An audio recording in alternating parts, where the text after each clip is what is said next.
دایاں اور ناک صاف کرنے کے لیے بایاں ہاتھ استعمال کرنا یہ سنت ہے۔ یہ اس لیے واضح کیا کہ بعض لوگ ناک میں پانی ڈالتے ہوئے بایاں ہاتھ استعمال کرتے ہیں یعنی لیفٹ، اور کلی کرتے ہوئے رائٹ ہینڈ استعمال کرتے ہیں۔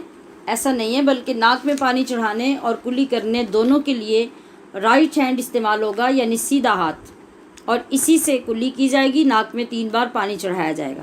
ہاں البتہ ناک میں بلغم وغیرہ ہو، ناک صاف کرنے کی ضرورت ہو تو وہ الٹے ہاتھ سے کیجئے اور اسے دھونے کے بعد پھر سیدھے ہاتھ سے پانی ڈالیے۔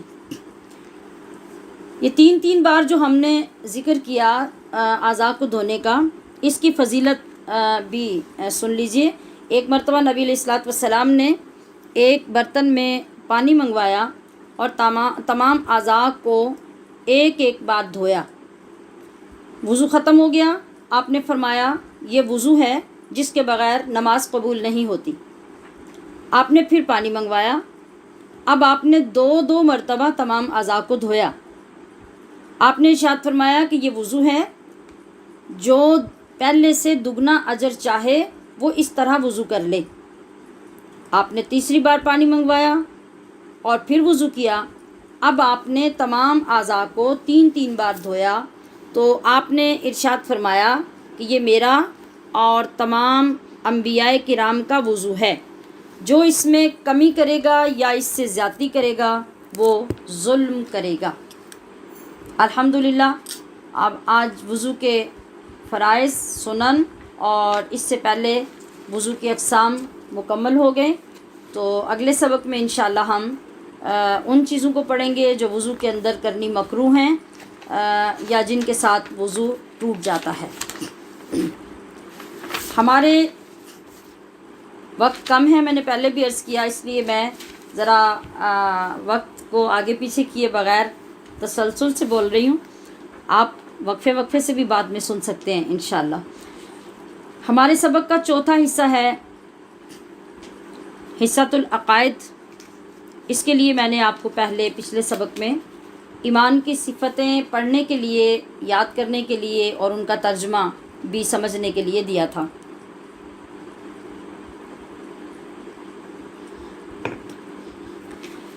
ان کے ایک حصے کی تفسیر کرنے سے پہلے میں چاہتی ہوں کہ آپ کی خدمت میں یہ عرض کروں کہ ایمان ہوتا کیا ہے۔ وہ ایمان کی صفتیں ہیں نا، تو ایمان ہوتا کیا ہے؟ ایمان کسے کہتے ہیں؟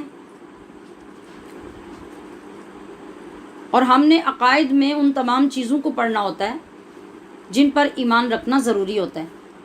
تو پھر ہمیں ایمان کی پہلے سمجھ آنی چاہیے، پھر ہم ان عقائد کو آگے چلا سکتے ہیں۔ تو اللہ تبارک و تعالی نے